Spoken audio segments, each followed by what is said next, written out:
Hello दोस्तों, cricket highlights and facts पर आपका स्वागत है। तो चलिए देखते हैं कि आज कौन सी टीम के बारे में बात होगी। तो चलिए शुरू करते हैं आज की वीडियो। दिल थाम के बैठ जाइए। एक सेकेंड पॉज। तो आज के इस गहन विश्लेषण में हमारा फोकस है मुंबई इंडियंस का 2026 का स्क्वाड। और सच कहूं तो यार, जब हम इस टीम के ब्लूप्रिंट को देखते हैं ना, तो ये सिर्फ एक और टीम लिस्ट नहीं लगती। हाँ बिल्कुल। मतलब ऐसा लगता है जैसे किसी ने एक बहुत ही सोची समझी रणनीति के तहत एक मास्टर प्लान तैयार किया है। एकदम सही कहा आपने। और आज हमारा मकसद सिर्फ एक कागज से खिलाड़ियों के नाम पढ़ना तो है नहीं, एक विश्लेषक के नजरिए से हमें इस मशीन के पुर्जों को खोल कर देखना है कि ये असल में काम कैसे करती है। हाँ, वो समझना बहुत जरूरी है। इसके पीछे का विज्ञान क्या है वो समझना है। अगर हम बस एक पल के लिए वानखेड़े स्टेडियम के उस नीले समंदर की कल्पना करें ना, ओहो, क्या नजारा होता है वो। ये टीम, ये सिर्फ एक दृश्य नहीं है, बल्कि यह एक बहुत बड़े मनोवैज्ञानिक दबाव का प्रतीक है जो विरोधी टीमों पर खेल शुरू होने से पहले ही हावी हो जाता है। ठीक है, तो आइए इसे गहराई से समझते हैं, क्योंकि जब हम इस फ्रेंचाइजी के इतिहास की बात करते हैं तो ये किसी साधारण टीम से कहीं ज्यादा एक ऐसे साम्राज्य की तरह लगती है जिसने एक पूरे दशक तक इस लीग पर अपना राज किया है। सही बात है। मतलब 2013, 15, 17, 19 और 20 कुल 5 आईपीएल खिताब। ये आंकड़े अपने आप में एक खौफ पैदा करते हैं यार। बिल्कुल करते हैं। लेकिन मेरे दिमाग में एक सीधा सा सवाल आ रहा है।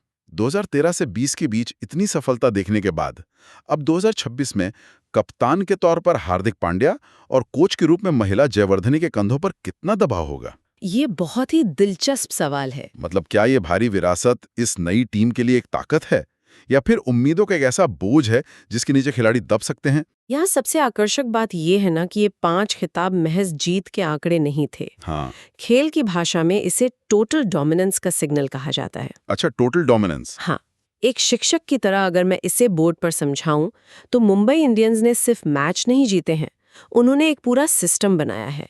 India win sports private limited का जो मालिकाना हक है, वो पर्दे के पीछे से इस टीम को एक गजब की कॉर्पोरेट और रणनीतिक स्थिरता देता है। स्थिरता बहुत जरूरी है। बिल्कुल।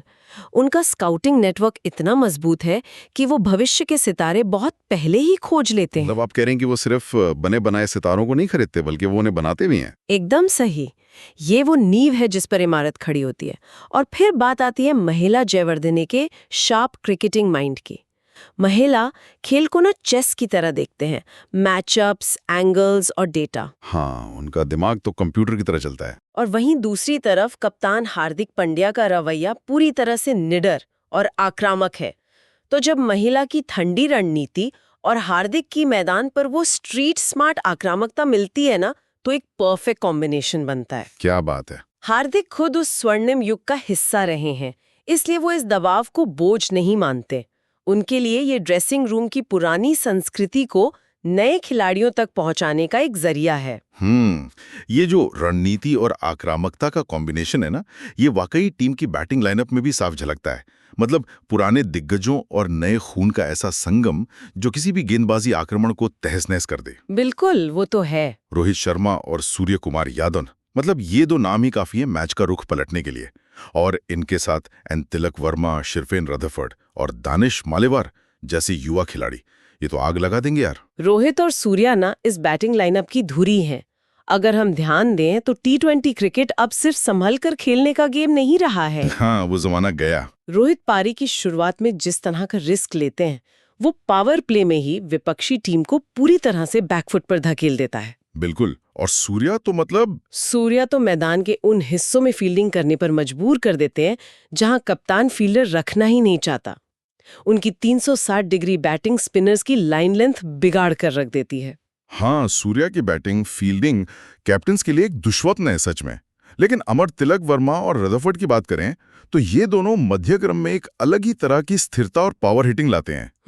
बिल्कुल। अब इसी बीच ना मेरे दिमाग में इस स्क्वाड को लेकर एक रणनीतिक उलझन पैदा हो रही है। अच्छा, कैसी उलझन? आप विकेट कीपर्स की लिस्ट देखिए। क्विंटन डीकॉक, रायन रिकिल्टन और रॉबिन मिन्स। मतलब एक ही स्क्वाड में 3 विशेषज्ञ विकेटकीपर बल्लेबाज मौजूद हैं। हाँ, ये तो है।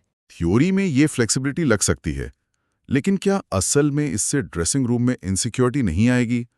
क्या एक ही भूमिका के लिए इतने दावेदार होना टीम में कंफ्यूजन पैदा नहीं करता? अगर हम इसे बड़ी तस्वीर से जोड़कर देखें ना, तो ये कंफ्यूजन बिल्कुल नहीं है, बल्कि ये T20 फ्रेंचाइजी क्रिकेट की सबसे जरूरी वर्कलोड मैनेजमेंट रणनीति है। अच्छा, वर्कलोड मैनेजमेंट, वो कैसे? देखिए, एक लंबा टूर्नामेंट खिलाड़ियों को शारीरिक और मानसिक रूप से तोड़ देता है। क्विंटन डीकॉक एक दिग्गज है, उनका अनुभव अनमोल है, लेकिन डीकॉक का फॉर्म या फिटनेस अगर थोड़ा भी ऊपर नीचे होता है तो रेयान रिकेल्टन एक बहुत ही खतरनाक विदेशी विकल्प है।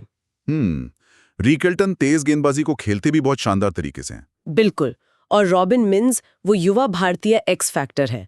अगर टीम को किसी विदेशी गेंदबाज या ऑलराउंडर को खिलाने के लिए विदेशी विकेटकीपर को बाहर बैठाना पड़े तो मिन्स वो जरूरी बैलेंस देते हैं। ओह, अच्छा, अब समझ आया। तो ये बहुतायत उलझाती नहीं है, बल्कि महिला और हार्दिक को हर मैच की पिच और सामने वाली टीम के हिसाब से अपने प्लेइंग 11 को कस्टमाइज करने की ताकत देती है। चलिए मान लिया कि एक सोची समझी रणनीति है और अमसूरिया और रोहित की आक्रामक बैटिंग का फायदा भी तभी है जब निचले क्रम में भरपूर स्थिरता हो। बिल्कुल सही बात है। और यहीं से हमारी चर्चा उस इंजन रूम की तरफ मुड़ती है।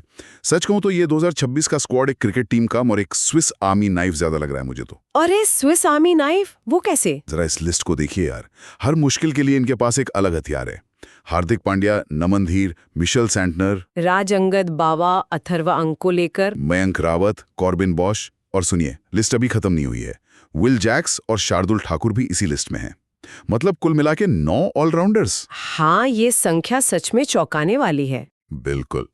मुझे ये समझ नहीं आ रहा कि क्या टीम स्पेशलिस्ट खिलाड़ियों को भूलकर सिर्फ मल्टीटास्कर्स जमा कर रही है?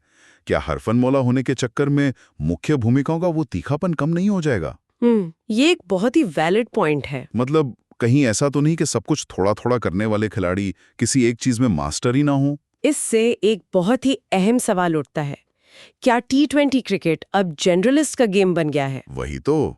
लेकिन अगर मैं इन 9 ऑलराउंडर्स की उपयोगिता को मैदान की रणनीति के हिसाब से टुकड़ों में तोड़कर समझाऊं ना, तो आपको इस मास्टर प्लान की गहराई समझ आएगी। हाँ, प्लीज समझाइए। सबसे पहले हार्दिक पांड्या एक तेज गेंदबाजी ऑलराउंडर है जो 140 की गति से गेंद डाल सकते हैं और मैच फिनिश कर सकते हैं। अब विल जैक्स को देखिए, जैक्स सिर्फ एक ताबड़तोड़ बल्लेबाज नहीं है। वो स्पिन भी अच्छी डालते हैं। बिल्कुल। पावर प्ले में जब सामने बाएं हाथ के ओपनर्स हों तो विल जैक्स की ऑफ स्पिन एक अचूक हथियार बन जाती है। मतलब मैचअप्स का पूरा पूरा फायदा उठाना। एकदम सही। और फिर आते हैं मिशेल सैंटनर।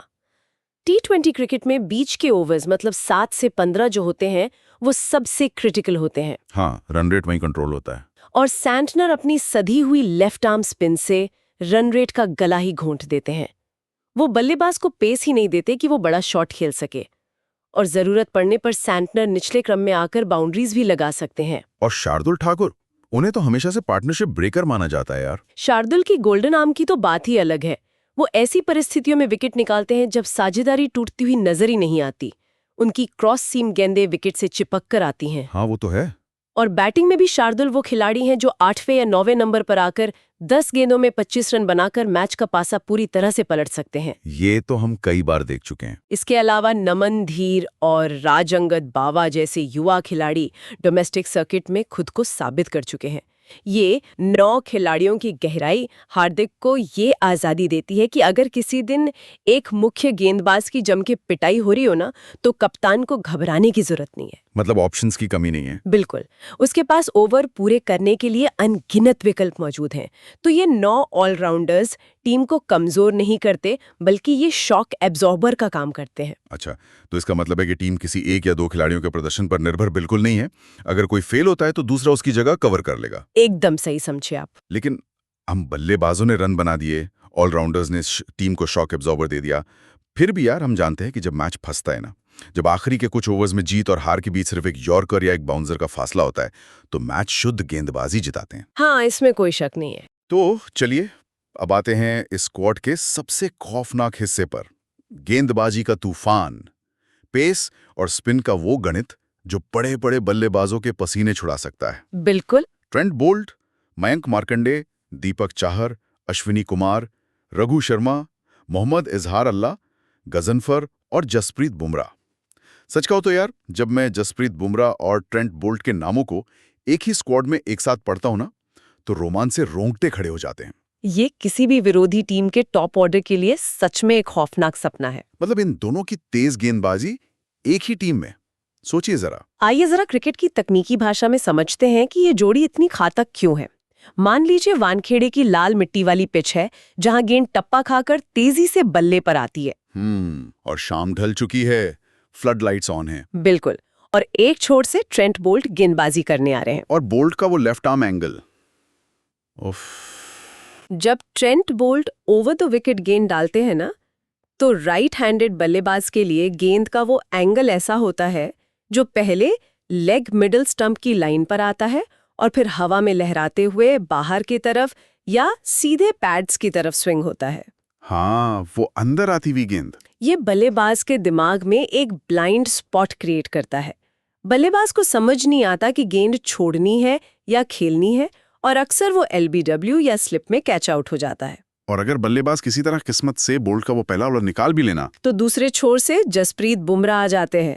बुमराह का एक्शन इतना अनोखा है कि उनका रिलीज पॉइंट बल्लेबाज को बहुत देर से नजर आता है। हाँ, समझ ही नहीं आता गेंद कहाँ से आ रही है। वो तेज गति, वो अचूक यॉर्कर और वो धीमी गतियां जो बल्लेबाजों को सोचने का 1 सेकंड भी नहीं देती।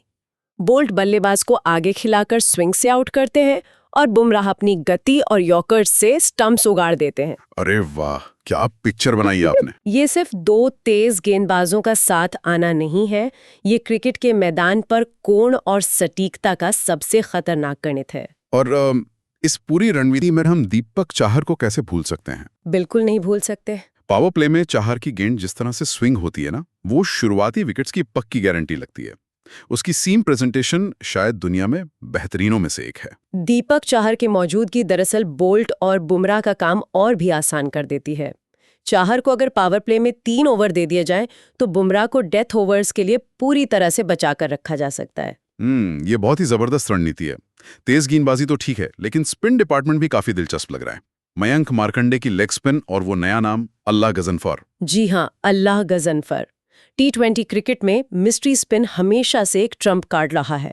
गजनफर की गेंदों को उंगलियों से पढ़ना बहुत ही मुश्किल है। मतलब बैटर के लिए एक और पहेली। बिल्कुल। जब तेज गेंदबाज टॉप ऑर्डर को झकझोर चुके होते हैं ना, तब मध्यक्रम के बल्लेबाजों पर दबाव बनाने के लिए गजनफर की मिस्ट्री स्पिन और मार्कंडे की पारंपरिक लेग स्पिन काम आती है। और बाकी स्पिनर्स का क्या रोल रहेगा? इसके अलावा अश्विनी कुमार, रघु शर्मा और मोहम्मद इजहार जैसे नाम इस बात का सबूत है कि टीम का डोमेस्टिक स्काउटिंग नेटवर्क बहुत गहराई तक काम कर रहा है।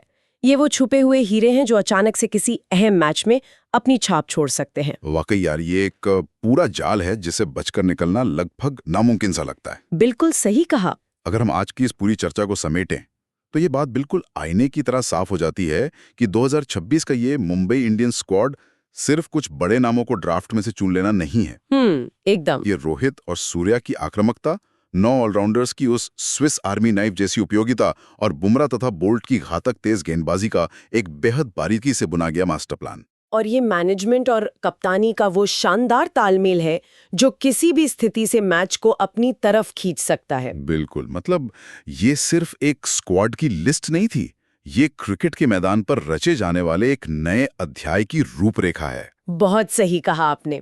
और इस पूरी रूपरेखा, इन सभी रणनीतियों और खिलाड़ियों के इस अद्भुत मिश्रण को इतनी गहराई से समझने के बाद ना, मेरे दिमाग में एक बहुत बड़ा सवाल घूम रहा है। अच्छा, तो वो क्या?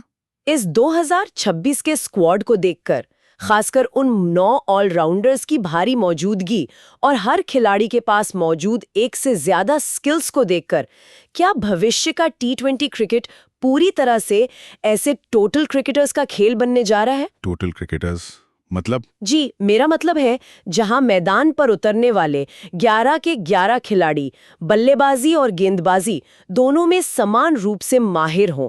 एक ऐसा दौर जहां कोई भी खिलाड़ी मैदान पर सिर्फ एक कौशल के दम पर खड़ा न हो। ओहो, ये तो बहुत गहरी बात है। तो सवाल ये उठता है कि क्या क्रिकेट से उन विशुद्ध जो प्योर बल्लेबाज या प्योर गेंदबाज होते हैं, उनका युग हमेशा के लिए खत्म होने की कगार पर है? क्या आने वाले समय में सिर्फ मल्टीटास्कर्स ही इस खेल पर राज करेंगे? ये सच में सोचने वाली बात है यार। क्या सच में स्पेशलिस्ट्स का वक्त जा रहा है? खैर, इस सवाल का जवाब तो आने वाला वक्त और ये 2026 का सीजन ही देगा।